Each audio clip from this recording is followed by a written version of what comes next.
Pandemi COVID-19 belum usai. Walaupun sudah memasuki masa adaptasi kebiasaan baru, kita tidak boleh lengah. Tetap disiplin 5M. Memakai masker, menjaga jarak, rajin mencuci tangan menggunakan sabun, jauhi kerumunan, kurangi mobilitas. Jangan lupa, rajinlah berolahraga. Jika terjadi keluhan, segera periksakan diri ke dokter. Yuk kita solid bergotong royong memutus rantai penularan COVID-19 dengan cara melindungi diri sendiri dan orang lain di sekitar kita.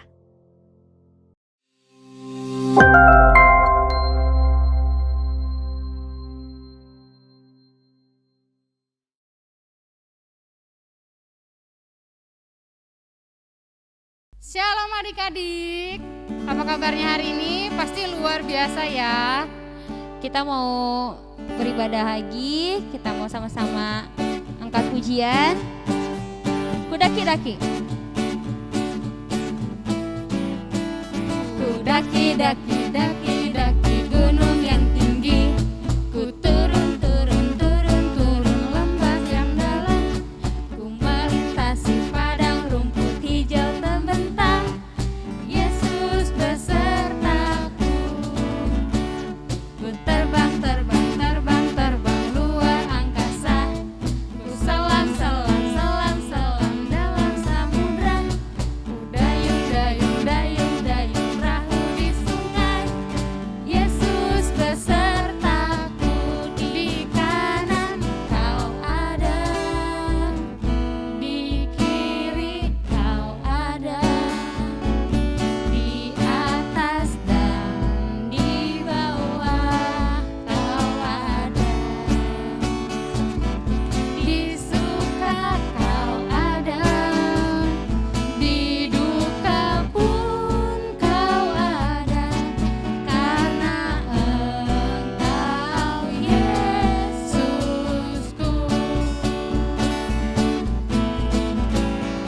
Daki, daki, daki, daki gunung yang tinggi. Ku turun, turun, turun, turun lembah yang dalam. Ku melintasi padang rumput hijau membentang. Yesus besertaku, di kanan kau ada, di kiri kau ada, di atas dan di bawah kau ada, di suka kau ada, di duka pun kau ada, karena Engkau Yesusku, karena Engkau Yesusku, karena Engkau Yesusku.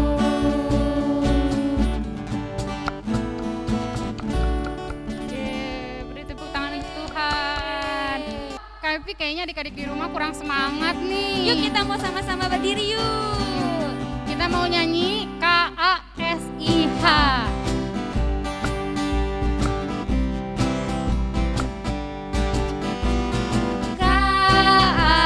KASIH, KASIH, kasih, kasih, kasih, kasih, kasih, kasih, kasih. Dari awal. KASIH, KASIH, kasih, kasih, kasih, kasih, kasih, kasih, kasih. Kasih itu sahabat, tidak suka marah-marah.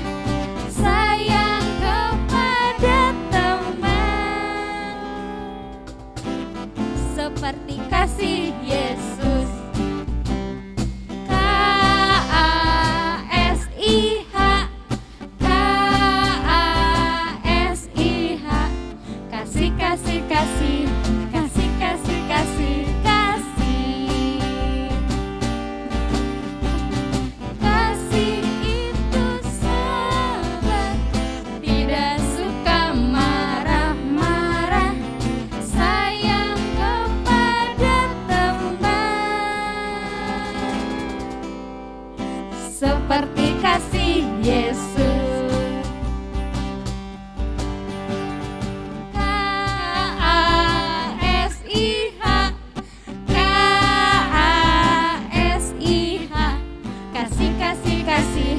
Kasih, kasih, kasih, kasih. Kasih itu sabar, tidak suka marah-marah, sayang kepada teman.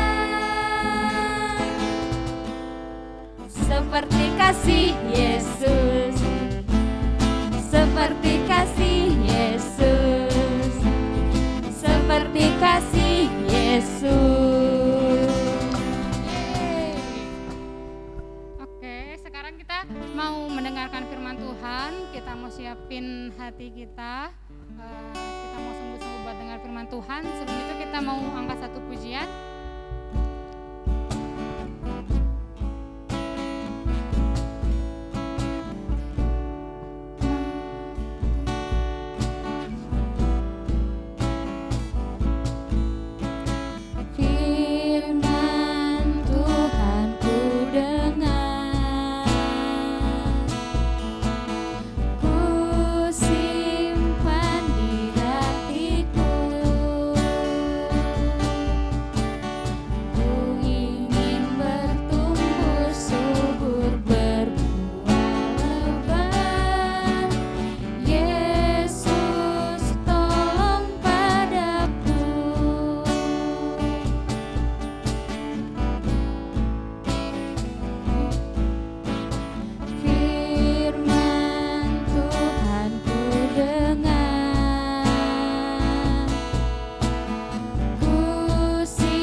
Adik-adik, selamat siang. Puji nama Tuhan, hari ini kita bisa bertemu kembali. Kita mau mendengarkan firman Tuhan. Adik-adik sudah siap? Siap dong. Sebelum mendengarkan firman Tuhan, yuk sama-sama kita berdoa. Tuhan, terima kasih untuk hari ini. Kami siap untuk mendengarkan firman-Mu. Berkati ya Tuhan, sehingga kami mau dengar-dengaran dengan baik, dan firman Tuhan boleh kami pahami dan kami lakukan di dalam hidup kami. Dalam nama Tuhan Yesus Kristus, haleluya, amin. Adik-adik, Kak Lia mau tanya nih, siapa yang pernah ikut mamahnya pergi ke pasar? Angkat tangannya. Ya, mungkin di antara kita pernah ya ikut mamah ke pasar. Kalau adik-adik ke pasar sama mamah, naik motor, naik mobil, atau jalan kaki? Ada yang naik motor, ada yang naik mobil, ada juga yang mungkin berjalan kaki karena jaraknya dekat dengan rumah. Tapi coba bayangkan adik-adik, kalau kalian pergi ke pasar bersama dengan mamah, kemudian harus jalan kaki, tapi jaraknya jauh sekali dari rumah kalian. Kira-kira capek enggak? Jalan kaki terus, jauh sekali sampai beberapa menit begitu. Rasanya capek sekali karena harus jalan kaki. Setelah itu udah capek, terus biasanya haus. Pengen minum mah, ayo kita beli minum gitu ya. Karena capek dan haus. Nah adik-adik, Ternyata yang pernah mengalami capek, yang pernah mengalami lelah, bukan hanya kita saja loh. Tuhan Yesus juga pernah mengalami rasa capek, rasa lelah. Waktu itu Tuhan Yesus juga sedang melakukan perjalanan yang sangat jauh, yaitu dari kota Yudea, dia mau pergi ke kota Galilea. Wah, jaraknya sangat jauh dan harus ditempuh dengan berjalan kaki. Karena waktu itu nggak ada yang punya motor, karena memang belum ada motor adik-adik, belum ada mobil. Jadi harus berjalan kaki. Tuhan Yesus dan para muridnya harus melakukan perjalanan yang sangat jauh. Nah, kalau dari kota Yudea mau ke Galilea adik-adik, mereka harus melewati sebuah kota lagi, sebuah daerah yang bernama Samaria. Daerah apa? Samaria. Letaknya antara Yudea dan Galilea. Mereka berjalan karena lelah. Udahlah, kita istirahat di sini aja nih, di daerah Samaria. Nih ada sebuah kota yang namanya Sikar. Udah, kita istirahat di sini saja. Ketika Tuhan Yesus beristirahat di kota Sikar di daerah Samaria, murid-murid yang lain mereka pergi membeli makanan agar mereka bisa makan bersama-sama. Nah, di kota Sikar itu adik-adik, Tuhan Yesus duduk di pinggir atau di tepi sebuah sumur. Lihat, bisa kelihatan gak? Nah, ini adalah sumurnya adik-adik. Ini orang-orang Samaria menyebut ini adalah sumur Yakub. Nah, Tuhan Yesus duduk di tepi sumur ini. Tuhan Yesus beristirahat di situ dan hari itu pukul 12 siang. Wah, adik-adik bisa bayangkan, aduh panasnya begitu ya. Sehingga Tuhan Yesus beristirahat. Ketika Tuhan Yesus sedang duduk di tepi sumur itu, tiba-tiba datanglah seorang wanita. Dia membawa apa adik-adik? Dia membawa tempat untuk mengisi air. Tempat ini dia bawa dari rumahnya. Dia datang dari rumahnya ke sumur ini untuk mengambil air, betul, karena mereka tidak punya sumur di rumah mereka. Ini adalah seorang perempuan Samaria. Dia datang untuk mengambil air. Ketika dia datang ke situ untuk mengambil air, si perempuan itu bertemu dengan Tuhan Yesus. Dia bertemu dengan Tuhan Yesus. Lalu Tuhan Yesus berkata, "Hei perempuan Samaria, tolong dong beri aku air. Aku sangat haus." "Hah? Kok orang ini minta air sama aku?" kata perempuan Samaria ini. "Ini kan orang Yahudi. Masa orang Yahudi minta air sama orang Samaria?" Dalam hati perempuan ini berkata demikian adik-adik. Kenapa ya? Karena orang Yahudi sama orang Samaria itu mereka tidak bergaul, mereka tidak berteman adik-adik, mereka saling bermusuhan. Sehingga ketika Tuhan Yesus meminta air kepada perempuan Samaria ini, dia heran. Kemudian dia berkata kepada Tuhan Yesus, "Tuhan gak salah minta air sama aku orang Samaria loh. Tuhan kan orang Yahudi, masa Tuhan minta air sama aku? Gak salah nih," kata perempuan Samarianya begitu. Tapi Tuhan berkata, "Kalau kamu tahu siapa aku dan kamu tahu dari mana aku berada, dari mana aku berasal, maka bukan aku yang akan meminta air kepadamu, tapi kamu yang akan meminta air kepadaku." Jawab perempuan itu, "Lah, aneh," katanya. "Kan Tuhan tidak membawa apa-apa. Untuk mengambil air di dalam sumur ini perlu timba. Tapi Tuhan tidak membawa timba, tidak membawa tempat air juga. Bagaimana caranya mengambil air di sini?" "Air yang aku punya," kata Tuhan, "bukan air yang seperti ini. air ini ketika kamu minum kamu akan haus lagi. Tetapi ketika kamu minum air dari aku, kamu tidak akan haus lagi. Wah, air apa itu? Itu adalah air kehidupan yang memberi kehidupan yang baru bagi orang, yaitu Tuhan Yesus sendiri. Air hidup itu adalah Tuhan Yesus sendiri. Nah, Tuhan, aku mau dong air itu, kata perempuan Samaria. Aku gak mau lagi ambil air dari sini terus aku bawa ke rumahku, capek Tuhan. Aku mau air dari Tuhan aja deh, karena aku haus. Kemudian ketika aku minum air dari Tuhan, nanti aku gak akan haus lagi. Perempuan ini gak ngerti adik-adik maksud Tuhan Yesus kala itu, bahwa yang dimaksud air kehidupan itu adalah Tuhan Yesus sendiri. Kemudian Tuhan Yesus katakan, hei perempuan, pergilah ke rumahmu, panggillah suamimu kemari. Tuhan, aku gak punya suami, kata perempuan itu. Ya benar, kata Tuhan Yesus, kamu tidak punya suami, yang kamu sudah pernah menikah 5 kali. Dan sekarang suami yang ada di rumahmu itu bukan suamimu. Hah? Perempuan itu kaget. Loh, orang ini kan baru ketemu sama aku, baru pertama kali dia ketemu sama aku. Kok dia sudah tahu tentang hidupku? Aduh, siapa ya orang ini? Oh, aku tahu sekarang, katanya. Tuhan, engkau pasti nabi kan? Makanya engkau tahu semua tentang aku. Cerita hidupku semuanya engkau tahu. Pasti engkau adalah seorang nabi, kata si perempuan ini. Lalu dia bercerita kepada Tuhan Yesus. Adik-adik, orang Samaria itu mereka menyembah Tuhan loh. Tapi mereka menyembah Tuhan di sebuah gunung. Nih, dia tunjukkan sama Tuhan.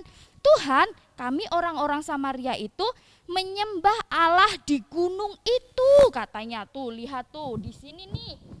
Nih, di sini mereka menyembah Allah, kata perempuan itu. Tapi engkau katakan bahwa orang-orang yang menyembah Allah harus pergi ke Yerusalem. Ya adik-adik, zaman dulu kalau ada orang yang mau menyembah Allah, memberikan persembahan untuk Allah, mereka harus pergi ke Yerusalem. Kalau enggak pergi ke Yerusalem, ibadahnya enggak sah, katanya begitu adik-adik. Pokoknya tempat yang kudus, tempat yang baik untuk menyembah Allah hanyalah di Yerusalem, begitu. Tapi orang-orang Samaria ini mereka menyembah Allah di gunung. Apakah mereka salah? Kata Tuhan Yesus, tidak penting tempatnya. Tidak penting tempatnya di mana kamu menyembah Allah. Yang terpenting adalah bagaimana kamu menyembah Allah. Karena suatu saat nanti yang diperlukan Allah adalah orang-orang yang menyembah dalam kebenaran. Orang-orang yang menyembah dengan merendahkan hati. Orang-orang yang menyembah dalam roh. Karena Allah adalah roh, itu kata Tuhan. Wah, perempuan Samaria ini semakin heran. Kayaknya orang ini bukan nabi deh. Tapi siapa ya dia? Lalu dia katakan, Tuhan, aku percaya bahwa suatu saat nanti ada Mesias yang datang kepada kami. Kemudian Mesias itu akan menjelaskan segala sesuatunya kepada kami. Tuhan, apakah engkau Mesias itu? Kata Tuhan Yesus, ya, akulah Mesias itu. Wah, perempuan Samaria ini sangat bersuka cita adik-adik.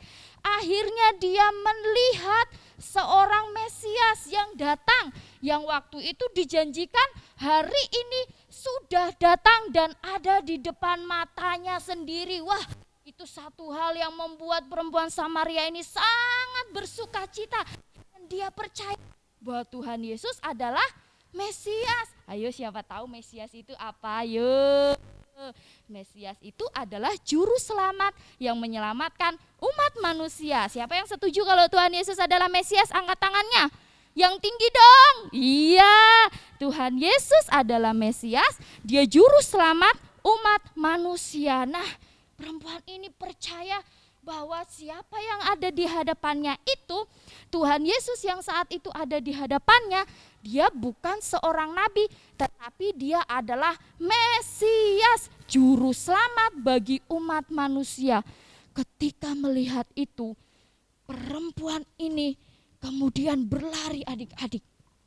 Lihat mukanya, seneng ya dia ya. Dia mau kemana ya? Kok Tuhan Yesus ditinggal? Tapi Tuhan Yesus juga tertawa, Tuhan Yesus juga senang. Kemana dia akan pergi adik-adik? Ternyata dia bercerita kepada teman-temannya yang lain yang juga tinggal di kota Samaria itu, yang tinggal di daerah Samaria itu. Dia cerita, hehehe, aku ketemu orang di sumur sana loh, di sumur kota Sikar sana, sumur Yakub. Aku ketemu orang di sana.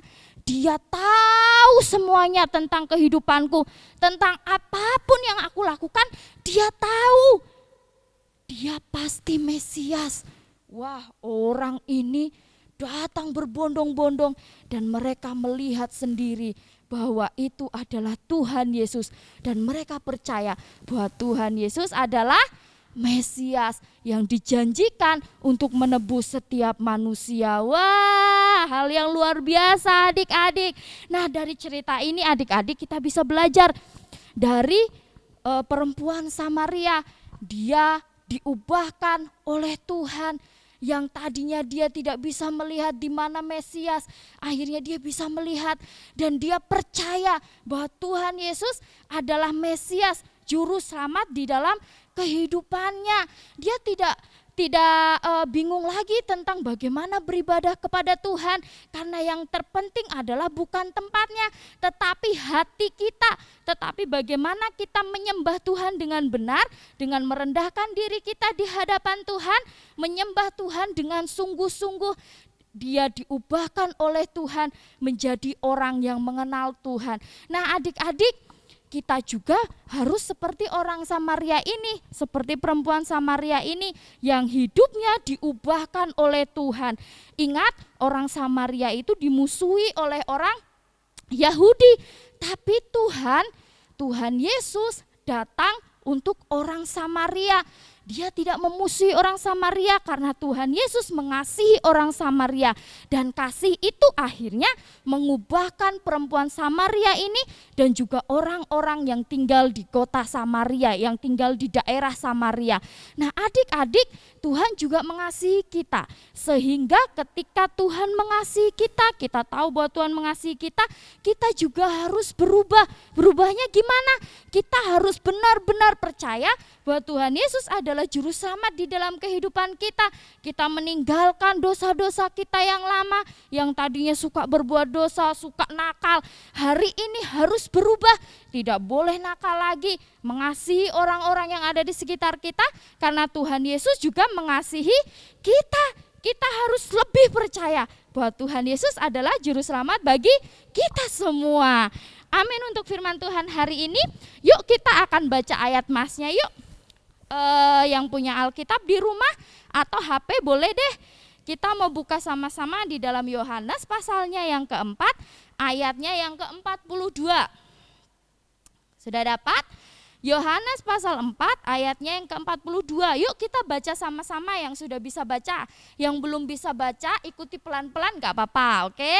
1, 2, 3. Dan mereka berkata kepada perempuan itu, kami percaya, tetapi bukan lagi karena apa yang kau katakan. Sebab kami sendiri telah mendengar dia dan kami tahu bahwa dialah benar-benar juru selamat dunia. Siapa dia itu? Dia adalah Tuhan Yesus. Yuk kita akan berdoa.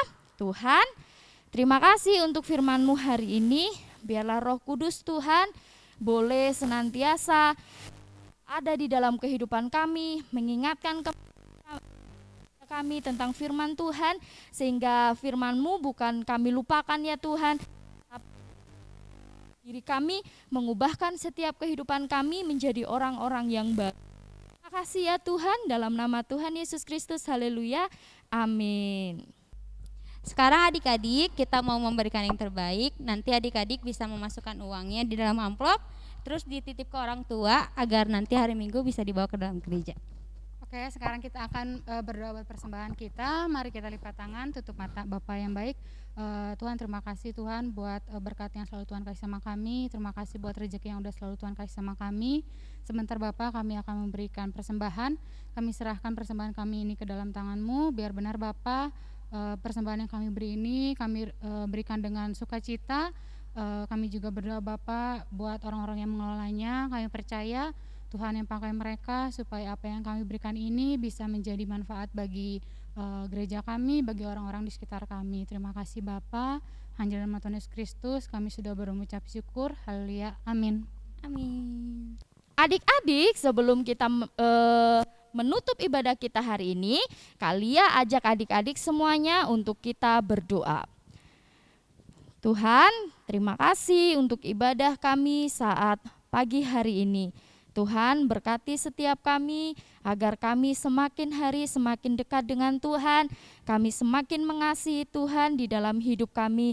Ajar kami untuk selalu bertumbuh dengan penyertaan Tuhan di dalam kehidupan kami. Terima kasih Tuhan. Kami akan mengakhiri ibadah kami pada saat pagi hari ini di dalam nama Tuhan Yesus Kristus. Haleluya. Amin. Tuhan Yesus memberkati. Shalom.